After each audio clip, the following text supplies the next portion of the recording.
Bazooka എന്ന ചിത്രത്തിൻ്റെ മൂന്നാം ദിവസത്തെ കേരള ബോക്സ് ഓഫീസ് കളക്ഷൻ റിപ്പോർട്ടാണ് ഇന്ന് നോക്കാൻ പോകുന്നത്. വീഡിയോയിൽ മുൻപ് വീഡിയോ ലൈക്ക് ചെയ്യുക, ചാനൽ സബ്സ്ക്രൈബ് ചെയ്യാൻ വേണ്ടി ശ്രമിക്കുക. മമ്മൂട്ടി നായകനായ ചിത്രമായിരുന്നു ബസൂക്ക. ചിത്രത്തിൽ ഷൈൻ ടോം ചാക്കോ, ഗൗതം വാസുദേവൻ എന്നൊക്കെ പ്രധാന കഥാപാത്രങ്ങളായി എത്തിയിട്ടുണ്ടായിരുന്നു. അത്യാവശ്യം ഒരു അഭിപ്രായം തന്നെയാണ് ഇപ്പോഴും ചിത്രത്തിന് പുറത്തുകൊണ്ടിരിക്കുന്നത്.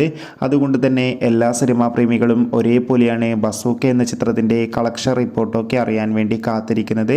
ഫൈനലി മൂന്നാം ദിവസത്തെ ഏറ്റവും പുതിയ കേരള ബോക്സ് ഓഫീസ് കളക്ഷൻ റിപ്പോർട്ടൊക്കെ പുറത്തുവന്നിരിക്കുകയാണ്. ഇന്ന് മൂന്നാം ദിവസമായ ശനിയാഴ്ച ദിവസം കേരളത്തിൽ അത്യാവശ്യം ബുക്കിംഗാണ് ബസൂക്ക എന്ന ചിത്രത്തിന് നടക്കുന്നത്. അതുകൊണ്ട് തന്നെ മൂന്നാം ദിവസം മാത്രം ബസൂക്ക എന്ന ചിത്രം കേരളത്തിൽ നിന്ന് ഏകദേശം 2.5 കോടിക്കടുത്ത് കളക്ഷൻ നേടിയെടുക്കാൻ വേണ്ടി സാധിക്കുമെന്നാണ് ട്രാക്കിംഗ് റിപ്പോർട്ടുകൾ സൂചിപ്പിക്കുന്നത്. എന്തായാലും ബസൂക്ക എന്ന ചിത്രത്തിൻ്റെ കൂടുതൽ കളക്ഷൻ റിപ്പോർട്ടിനായി കാത്തിരിക്കാം. ചിത്രം കണ്ടവരുടെ അഭിപ്രായം കമൻറ്റ് ചെയ്യുക.